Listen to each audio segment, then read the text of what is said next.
Thank you for having me, College Gyms. Thank you, Reed. Thank you to the University of Tennessee. Thank you to East Tennessee. I'm glad to be here tonight. Before I begin, some housekeeping.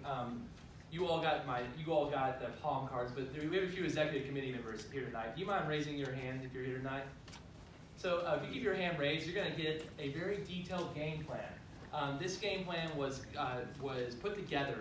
This is what I want to do for the Democratic Party over the next few years. It was put together by conversations with rank and file Dems, with candidates, with members of the executive committee, with folks all across this state. I traveled over 3,600 miles in the past month meeting Democrats from Mountain City to Memphis. I hope I don't get too tired. I've had a lot of fun. I wanted to very briefly introduce who I am, why I'm running, and what I want to do as the next chair of the Tennessee Democratic Party. I grew up in Rutherford County, about 3.5 hours away from here, south of Nashville. I went to public school there my entire childhood. The day I was born, the Democrats controlled 80% of seats across this state. I grew up 18 years old, Murfreesboro, where I grew up. I didn't feel like I wanted to be there. I wanted to see something a little bit new, like a lot of young people. So I went to the most exciting place I could find in the whole world for college, Ohio. And so when I was in Ohio, I joined this group called College Democrats.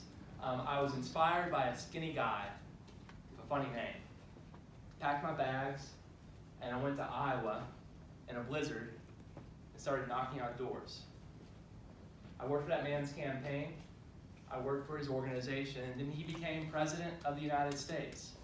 After college, I had the opportunity to work for President Obama in the White House and on the campaign trail.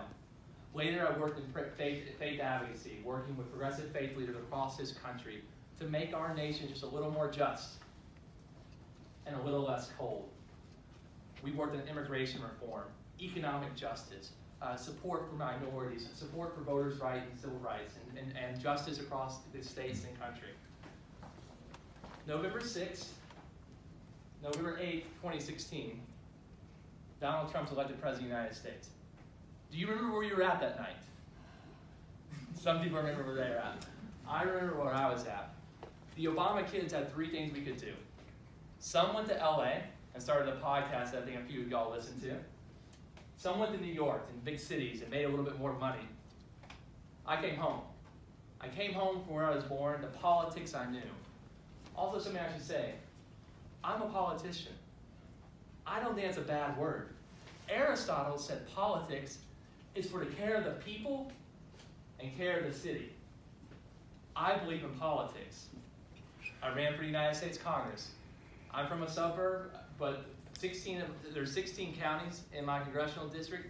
15 are some of the most rural and red counties, not just in this state, in this nation. We got in late. My 2 opponents ran longer for that office, and Hillary and Trump ran for president of the United States. But we believed in something. We thought the politics that we were offered too often in this state are false choices. You either care about civil rights and social justice, or the rural working class. We disagreed.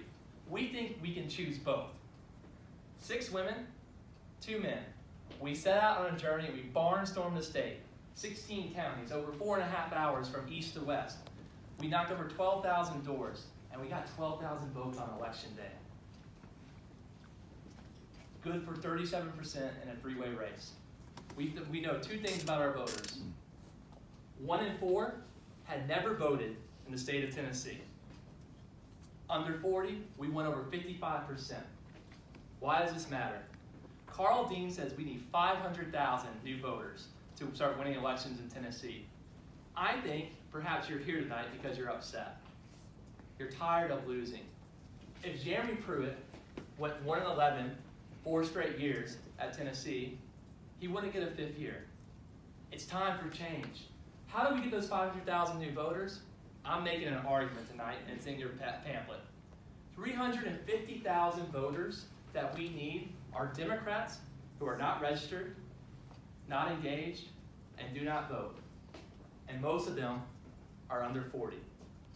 I have a plan to get those voters. They're disproportionately in urban centers and rural communities.